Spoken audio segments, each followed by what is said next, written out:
ಈ ಇಂಡಿಗೋ ಅವಾಂತರ ಮುಗಿಯೋ ಲಕ್ಷಣಗಳೇ ಕಾಣಿಸ್ತಾ ಇಲ್ಲಪ್ಪ. ಈ ಇಂಡಿಗೋ ಅವಾಂತರದಿಂದ ಕ್ಯಾಬ್ ಡ್ರೈವರ್ಗಳ ಪರಿಸ್ಥಿತಿ ಅತಂತ್ರ ಆಗೋಗ್ಬಿಟ್ಟಿದೆ. IndiGo effect, cab driver life ಇದೀಗ ಬರ್ಬಾದಾಗಿದೆ. ಕ್ಯಾಬ್ ಡ್ರೈವರ್ಗಳಿಗೂ ಇಂಡಿಗೋ ಫ್ಲೈಟ್ ಕ್ಯಾನ್ಸಲ್ ಆಗ್ತಾ ಇರೋದ್ರ ಪರಿಣಾಮ ಹೆಂಗೆ ತಟ್ತಾ ಇದೆ ಅಂತ ನಿಮಗೆ ಹೇಳ್ತಾ ಹೋಗ್ತೀವಿ, ಕೇಳಿ.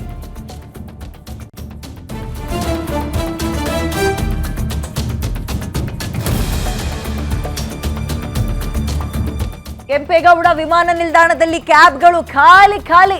ಇಂಡಿಗೋ ಫ್ಲೈಟ್ ರದ್ದಾಗಿರೋ ಹಿನ್ನೆಲೆಯಲ್ಲಿ ಕ್ಯಾಬ್ ಬಿಸ್ನೆಸ್ ಲಾಸ್ ಆಗ್ತಾ ಇದೆ. ಇಂಡಿಗೋ ಫಜೀತಿಯಿಂದ ಕ್ಯಾಬ್ ಟ್ರಿಪ್ ಸಿಗದ ಡ್ರೈವರ್ಸ್ಗಳು ಹೆಣಗಾಡ್ತಾ ಇದ್ದಾರೆ, ಪರದಾಡ್ತಾ ಇದ್ದಾರೆ.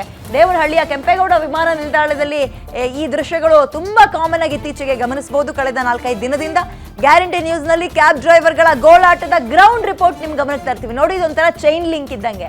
ಯಾಕಂದ್ರೆ ಇಂಡಿಗೋ ಫ್ಲೈಟ್ ಕ್ಯಾನ್ಸಲ್ ಆಯ್ತು ಅಂದ ತಕ್ಷಣ ಫ್ಲೈಟ್ ಅಲ್ಲಿ ಹೋಗೋರ ಪ್ಲಾನ್ಗಳು ಮಾತ್ರ ಕ್ಯಾನ್ಸಲ್ ಆಗಲ್ಲ.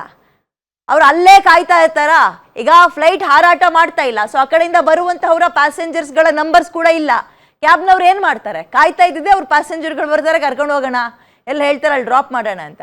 ಸೊ ಟ್ಯಾಕ್ಸಿಗಳು ನೊಣ ಹೊಡೆಯುವಂತಹ ಪರಿಸ್ಥಿತಿಗೆ ಬಂದಿದೆ. ಅತಂತ್ರವಾಗಿದೆ ಅವರ ಪರಿಸ್ಥಿತಿ. ಈಗ ಯಾವಾಗ ಸರಿಯಾಗುತ್ತೋ ಇದನ್ನೆಲ್ಲ. ಏನೇ ಆಗಲಿ, ಇಂಡಿಯಾದ ಅತಿ ದೊಡ್ಡ ಏರ್ಲೈನ್ಸ್ ಅಂತ ಕರೆಸ್ಕೊಳ್ತಾ ಇದ್ದ ಇಂಡಿಗೋ ಮೇಲೆ ಅತ್ಯಂತ ದೊಡ್ಡ ಕಪ್ಪು ಚುಕ್ಕೆ ಬಿದ್ದಿರೋದು ಸುಳ್ಳಲ್ಲ. ನಮ್ಮ ದೇವನಹಳ್ಳಿ ಪ್ರತಿನಿಧಿ ಮಹೇಶ್ ಒಂದು ಸ್ಪೆಷಲ್ ಗ್ರೌಂಡ್ ರಿಪೋರ್ಟ್ ಕೊಟ್ಟಿದ್ದಾರೆ. Have a look. IndiGo airline ಸಮಸ್ಯೆ ಏನಿದೆ, ಇದು ಪ್ರತ್ಯಕ್ಷವಾಗಿ ಪರೋಕ್ಷಕವಾಗಿ ಒಬ್ಬರ ಮೇಲಲ್ಲ ಇನ್ನೊಬ್ಬರ ಮೇಲೆ ಪರಿಣಾಮ ಬೀರ್ತಾನೆ ಇದೆ. ಇಷ್ಟು ದಿನ ಗ್ರಾಹಕರ ಮೇಲೆ ಪರಿಣಾಮ ಬಿದ್ದಿರುವಂತದ್ದು. ಹೀಗಾಗಿ ಕೆಲ ಕ್ಯಾಬ್ ಚಾಲಕರಿಗೂ ಈಗ ಸಾಕಷ್ಟು ಸಮಸ್ಯೆಯನ್ನ ಎದುರು ಮಾಡ್ತಾ ಇರುವಂತದ್ದು. ಈಗ ನಾವು ದೃಶ್ಯಗಳಲ್ಲಿ ಸಹ ನೋಡ್ತಾ ಇರ್ಬೋದು.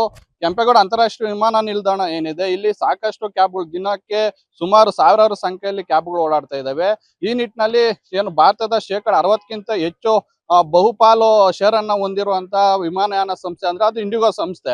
ಹೀಗಾಗಿ 60% ವಿಮಾನಗಳಿಂದ ಬರುವಂತ ಪ್ರಯಾಣಿಕರ ಸಂಖ್ಯೆ ಅತಿ ಹೆಚ್ಚು ಇರುತ್ತೆ. ಹಾಗಾಗಿ ಬೆಂಗಳೂರಿಂದ ಇತರೆ ಭಾಗಗಳಿಗೆ ಮತ್ತು ಇತರೆ ಭಾಗಗಳಿಂದ ಬೆಂಗಳೂರಿಗೆ ಬರುವಂತ ಪ್ರಯಾಣಿಕರ ಸಂಖ್ಯೆ ಹೆಚ್ಚಾಗಿದೆ. ಇದರಿಂದ ಏನು ತಮ್ಮ ಹೊಟ್ಟೆಪಾಡನ್ನ ನಡ್ಸ್ಕೊಂಡು ಹೋಗ್ತಾ ಇದ್ದಂತ ಕ್ಯಾಬ್ ಚಾಲಕರಿಗೆ ಈಗ ಭಾರಿ ಸಂಕಷ್ಟ ಎದುರಾಗಿರುವಂತದ್ದು. ಅಂದ್ರೆ ಯಾವುದೇ ಪ್ರಯಾಣಿಕರು ಬೆಂಗಳೂರಿಗೆ ಬರದ ಹಿನ್ನೆಲೆಯಲ್ಲಿ ಇವ್ರಿಗೂ ಸಹ ಪಿಕಪ್ ಮತ್ತೆ ಡ್ರಾಪ್ ಏನಿದೆ ಸಾಕಷ್ಟು ರೀತಿ ಸಮಸ್ಯೆ ಆಗ್ತಿದೆ.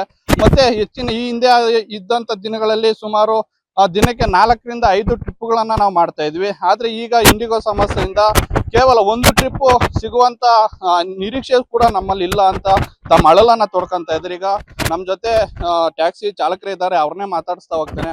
ಸರ್ ನಮಸ್ತೆ ಸರ್. ಸರ್, ಯಾವ ರೀತಿ ಸಮಸ್ಯೆ ಆಗ್ತಿದೆ ಇಂಡಿಗೋ?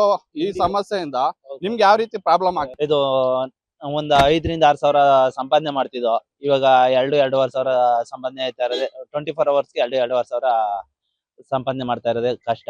ಈ ಟೋಲು, ಟ್ಯಾಕ್ಸು, ಲೋನು, ಮನೆ ಸಂಸಾರ ಎಲ್ಲ ಇದು ರಿಸ್ಕ್ ಆಗ್ತಾ ಇದೆ ಸರ್. ಆಗಲ್ಲ ಸರ್, ಇದೇನಾರ ಬಗೆಹರಿಲೇಬೇಕು ಸರ್. ಕ್ಯಾಬ್ ಚಾಲಕರ ಮಾತಾಗಿರುವಂತದ್ದು ಅಂದ್ರೆ ಜೀವನ ಕಟ್ಕೊಳಕ್ಕೆ ಎಲ್ಲಿಂದಾನು ಬರ್ತೀವಿ. ಏರ್ಪೋರ್ಟ್ ಕೆಲ ಜನಸಾಮಾನ್ಯರಿಗೂ ಆಸರೆ ಆಗಿದೆ. ಆದ್ರೆ ಇಂಡಿಗೋ ಏರ್ಲೈನ್ ಸಮಸ್ಯೆಯಿಂದ ಇಷ್ಟೆಲ್ಲ ಅವಾಂತರಗಳಾಗಿದೆ. ಇದನ್ನ ಆದಷ್ಟು ಬೇಗ ಕೇಂದ್ರ ಸರ್ಕಾರಗಳಾಗಿರ್ಬೋದು, ಇಲ್ಲಿನ ಏನು ಆಡಳಿತ ಮಂಡಳಿ ಆಗಿರ್ಬೋದು, ಆದಷ್ಟು ಬೇಗ ಸಮಸ್ಯೆಯನ್ನ ಕ್ಲಿಯರ್ ಮಾಡ್ಕೊಡ್ಲಿ ಅಂತ ಕ್ಯಾಬ್ ಚಾಲಕರ ಮಾತಾಗಿರುವಂತದ್ದು. ಕ್ಯಾಮ್ರಾ ಪರ್ಸನ್ ರಮೇಶ್ ಜೊತೆ Mahesh BM, guarantee news, Devanahalli.